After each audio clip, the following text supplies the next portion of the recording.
Not all financial advisors are created equal. One type is legally obligated to put your interests first. Who are they? How do you go about finding them? Let's find out right now. What I'm going to talk about now is 3 different types of advisors that you can choose to work with at the end of the day. The first one is going to sound very familiar to many of you, and I call this a product provider. This is an individual who works for a company, and their main responsibility is to the company that they work for. So this could be banks, insurance companies, where all that they have to offer a client is what their custodian or their company has to offer. So generally a good thing for a do-it-yourselfer, potentially somebody who can handle all of this on their own, but they obviously need a product to put their investments into. Many times here, product providers are being paid or compensated for the investment that they're selling, generally through an upfront commission, and that's okay. There's nothing wrong with a product provider, but it's important for individuals to understand what that type of relationship looks for. So product provider, simply somebody who is going to offer you a product for a solution that you may be looking for. All right. The second type of advisor is what I call an investment advisor representative. Think about the good old-fashioned pie chart, with all sorts of diversification. An investment advisor representative is generally going to be a fiduciary, which I'm going to talk to you a little bit here in a few minutes, but their ultimate responsibility is to manage your investments. That is the main focus. That's really all they care about, is managing your investments. They're generally going to be charging an annual percentage for that advice. And so that is whether your assets go up or your assets go down, they are collecting a percentage of the assets that they're managing. Again, nothing wrong with this type of individual, especially if they're acting in a fiduciary capacity. However, their main responsibility is to worry about only the assets and the investments and seeing growth versus any other sort of comprehensive planning for you. So, leads me to number 3, which is ultimately a holistic financial planner. W.A. Smith Financial Group is exactly that. But the question here is a holistic financial planner always right? A holistic financial planner is going to be a fiduciary, and so not 100% of the time it doesn't make sense to always work with a fiduciary. You get that word thrown around so many times, but there's questions that you need to ask to make sure that the fiduciary is right for you and your situation. Questions such as, what is your investment philosophy? You want to make sure that their philosophy is in line with your thinking and what you want to see your money doing. Who's the custodian that's going to hold these assets? Think back to Bernie Madoff. These were areas where he was operating in a way that made you feel pretty good about yourself, but at the end of the day, he was basically the custodian, which is how that whole scandal can take place. So ask that question. Make sure that the custodian is a reputable name, that you know exactly where your money is being held. Another good question is, what types of communication will we have? Many times I get asked that, Andrew, how often are we going to meet? How will you guys communicate with me? How will I know when you guys are taking a look or making changes to my investments? So important for you to understand that relationship. Another good one is, what does your typical client look like? You want to work with an individual, a fiduciary advisor who is used to working with people just like you. So ask them that question. What's your typical client look like, to make sure that they're really laser focused in on working with individuals that are in your situation. Another question of many is just ask them what their credentials are.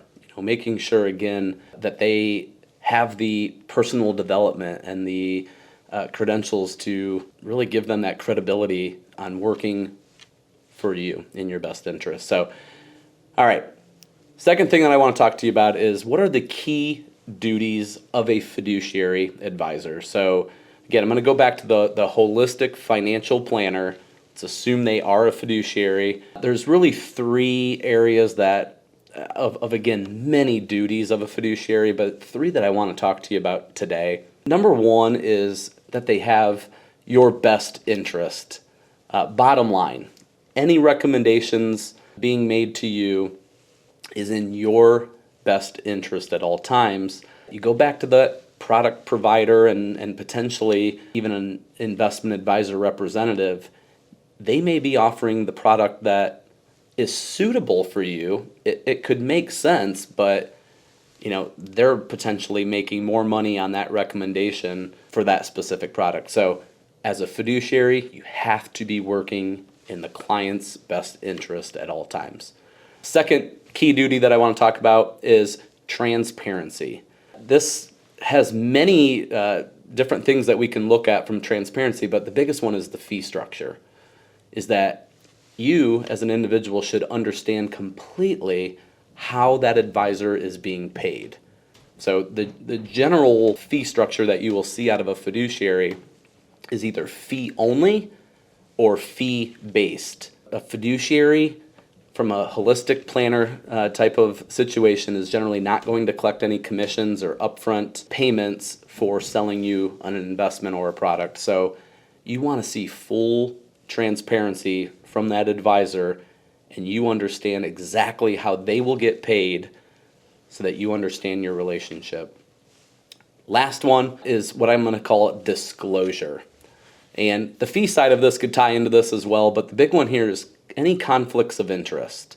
You want to know that the advisor you're working with either A, doesn't have any conflicts of interest, or B, is fully disclosing to you any conflict of interest that may be out there. That could simply be that the advisor owns similar investments as the ones that he or she may recommend to you. It could be, again, a fee structure change. So full disclosure, no hidden things that are happening, no surprises that are happening throughout that relationship. These are three big things that you want to look for in a fiduciary, is that you're getting full transparency, that all the small fine print is disclosed and having a conversation around, and that lastly, they're working in your best interest. All right. Last thing that we want the right advisor to be doing is to be comprehensive. They should be what I'm going to call the quarterback of your financial team.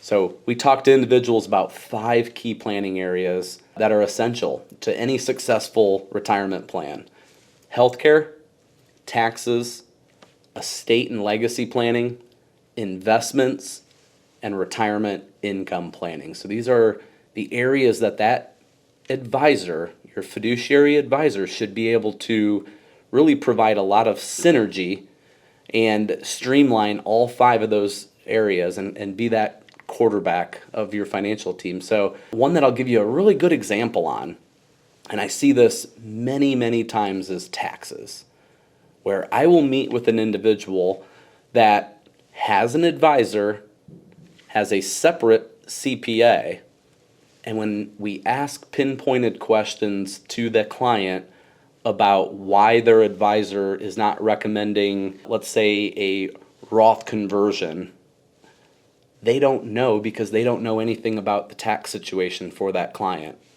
All they may be focused on as that advisor is managing the assets. On the flip side, we could ask the CPA, hey, why aren't you recommending a Roth conversion on the IRAs that are out there? The CPA doesn't even know that there's IRAs. They don't care, nor have the time to really worry about what the investments look like. So a really simple example right there, where an individual may feel that they have the comprehensive plan in place. They have an advisor and they have a CPA. However, those two are not talking to each other. So think about in your situation, are any of those 5 areas, healthcare, taxes, estate, investments, income, do you have these areas maybe covered, but they're not talking, there's no communication there? That is the importance of having a quarterback to your financial team. All right, so whether you have an advisor and maybe you're looking for a change, or you have no advisor at all, we have the perfect thing for you. Our team here has created a guide called How to Hire the Right Financial Advisor, and you can access that by clicking here. With that said, we'll see you next week.